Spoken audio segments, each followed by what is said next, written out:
Bismillahirrahmanirrahim. Assalamualaikum warahmatullahi wabarakatuh. Alhamdulillahirabbil alamin. Kita bersyukur kepada Allah pada kesempatan yang berbahagia ini kita akan mempresentasikan tentang perbedaan remaja. Pertama-tama kita masuk kepada pengertian dari remaja bahwa remaja adalah masa peralihan dari seorang anak-anak menjadi orang dewasa.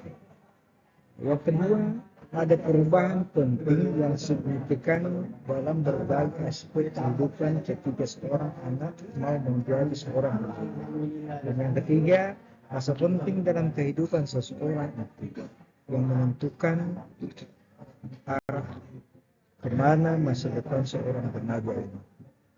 Selanjutnya adalah tentang tantangan dari remaja kita. Bahwa yang pertama adalah perubahan fisik. Akan berubah fisiknya. Apakah itu yang berkaitan dengan fisik, pubertas, dan juga perkembangan seksual yang dapat menimbulkan ketidaknyamanan dan kecemasan dari anak-anak remaja kita. Yang kedua adalah tantangan psikologis. Kadang mereka bingung dengan identitas mereka. Kadang ada tekanan dari teman-teman sebaya, kecemasan, depresi, dan juga konflik emosional. Yang ketiga adalah tantangan sosial, bahwa dalam masa remaja ada pembentukan hubungan yang baru, penyesuaian dengan lingkungan, bahkan ada konflik dengan orang tua. Selanjutnya adalah tantangan akademik yang berkaitan dengan akademik mereka. Bagaimana kadang mereka mendapatkan tekanan untuk berprestasi, ada kesulitan dalam belajar dan lain-lain sebagainya. Dan juga tantangan-tantangan lain yang berasal dari luar yang mempengaruhi risiko, mempengaruhi karakter mereka, baik itu yang berkaitan dengan teknologi dan juga media sosial. Selanjutnya adalah dalil tentang pembinaan remaja dalam Al-Quran dan hadis. Berikutnya adalah contoh bahwa dalam Al-Quran dan hadis banyak sekali menyinggung tentang pembinaan remaja. Salah satunya dalam hadis Rasulullah, kullukum ra'in wa kullukum mas'ulun an ra'iyatihi. Dan juga dalam Quran surah An-Ahzab ayat 21 yang mengatakan bahwa Rasulullah adalah teladan yang baik bagi anak-anak remaja kita. Saya kira demikian yang bisa saya sampaikan pada presentasi hari ini. Lebih dan kurangnya mohon dimaafkan. Assalamualaikum warahmatullahi wabarakatuh.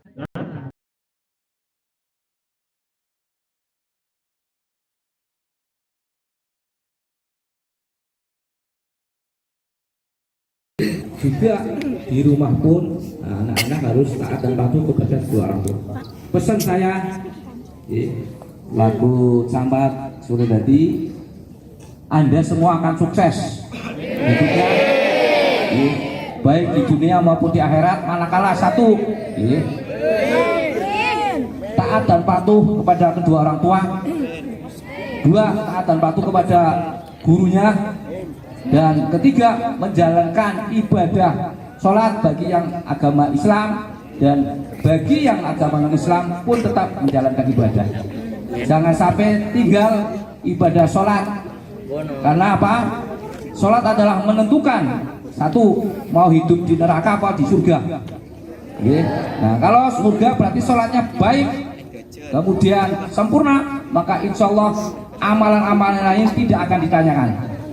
Kemudian Anda semuanya, adik-adikku yang soleh dan solehah, kalau taat dan patuh kepada kedua orang tua, jangan lupa orang tua juga didoakan, baik orang tuanya masih hidup maupun sudah meninggal. Otomatis kalau anak-anakku mendoakan kedua orang tua, nanti akan dimudahkan mulus masuk ke surga Allah. Dan ini adalah awal, SMP awal, kemudian ada jenjang lagi SLTA, SMA ataupun sederajat. Tetap taat dan patuh kepada orang tua, kemudian kepada guru-guru, kemudian ibadah jangan ditinggalkan, dan rajin-rajinlah untuk belajar.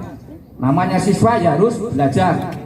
Kami dulu sering belajar, maka insya Allah hari depannya akan lebih baik. Jadi belajar tidak hanya di rumah, belajar dimanapun berada, manakala ada kesempatan gunakan untuk belajar. Jangan diajak teman-teman yang tidak karuan. Tolong kalau diajak teman-temannya, kemudian teman-temannya itu nanti akan ngasih intimidasi, lapor ke Pak Guru ataupun yang lainnya. Ya, insya Allah akan dibantu, di backup, sehingga nanti tidak ada hal-hal yang negatif. Karena ini adalah masih panas, jadi Pak Camat tidak bisa melaksanakan menyampaikan terlalu lama. Nanti insya Allah lain waktu kita akan sambung lagi dan kita akan lihat sejauh mana untuk sekolah ini tetap taat dan patuh pada aturan sekolah. Demikian sambutan dari saya dan kami akhiri. Wassalamualaikum warahmatullahi wabarakatuh. Waalaikumsalam warahmatullahi wabarakatuh. Bismillahirrahmanirrahim. Assalamualaikum warahmatullahi wabarakatuh. Waalaikumsalam warahmatullahi wabarakatuh. Yang saya hormati Bapak Camat Kecamatan Surodadi, kemudian Kepala Sekolah SMP Negeri 2 Surodadi, Dewan Guru. Kemudian yang saya hormati Pak Dan Ramil ataupun yang mewakili Ramil 5 Surodadi, Komite Sekolah SMP Negeri 2 Surodadi, dan siswa-siswi yang hadir pada pagi hari ini. Puji syukur kita panjatkan kehadirat Allah Subhanahu wa Ta'ala. Pagi ini kita bisa diberikan sebuah kesehatan, ya, kesehatan nomor 1. Alhamdulillah, biarpun panas kita masih bisa menghirup udara yang segar.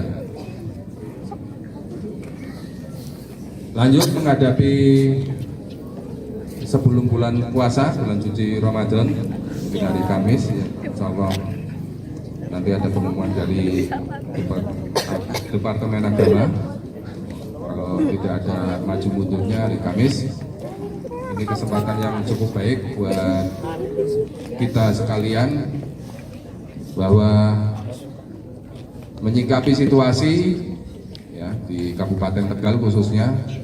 Ada beberapa kejadian kenakalan remaja yang sepatutnya tidak terjadi, ya, yang sepatutnya tidak akan terjadi di Kabupaten Tegal apabila kerjasama dukungan dari siswa-siswi yang ada di Kabupaten Tegal, ya, dengan kegiatan mengisi kegiatan-kegiatan yang positif. Mana yang dilarang, mana yang diperbolehkan, semua ada batasnya, ada aturannya. Ya, kenakalan remaja sudah membawa korban hampir tiap tahun satu. Kalau tidak salah 2018 atau 19 juga ya, ada. Nah, ini kita turut prihatin, turut ingin menggugah, ya, memberikan semangat bagi adik-adik sekalian, anak-anakku sekalian, siswa-siswi SMP Negeri 2, bahwa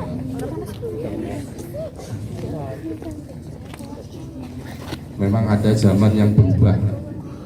Zaman ini sudah berubah, tapi kita adab ataupun norma, ya, norma-norma etika, ya, etika harus tetap kita jaga. Kita orang Timur, kita orang Indonesia, baik suku dari mana saja, kita punya budaya, punya adat bahwa yang muda harus menghargai yang tua. Ya kan seperti itu. Agama pun mengajarkan demikian. Jadi tetap kita harus memakai etika, memakai norma, ya, budaya sopan santun, semua harus kita terapkan di bumi Indonesia. Tidak ada salahnya kita melestarikan budaya Indonesia. Nah, Kemudian kami hanya memberikan sebuah pesan pada adik-adik sekalian, hati-hati bermedsos, ya, bermedsos. Kadang-kadang yang itu aja bermedsos itu nggak paham maksudnya medsos itu apa. Kadang-kadang dipelintir-pelintir. Nah, ini yang perlu diwaspadai. Banyak kepentingan-kepentingan di sana, jadi berhati-hati tentang penggunaan media sosial. Anda rekan siswa-siswi, macam-macam foto, macam-macam aktivitas kadang-kadang disalahgunakan oleh orang lain, bisa digunakan oleh orang lain. Dan identitas kita terlihat oleh hampir seluruh dunia yang memang menggunakan media sosial. Kemudian tadi ada pesan dari Pak Camat juga, ada 3 poin ya. Menghargai orang tua, menghargai guru, dan satunya melaksanakan ibadah. Nah, inilah kegiatan-kegiatan yang bisa siswa-siswi kerjakan untuk mengisi kegiatan-kegiatan di luar sekolah, kegiatan positif ya, baik olahraga, keagamaan. Kalau memang dulu ngaji, ada main, kalau laki-laki main bola, main volley, silakan dikembangkan, diisi kegiatan yang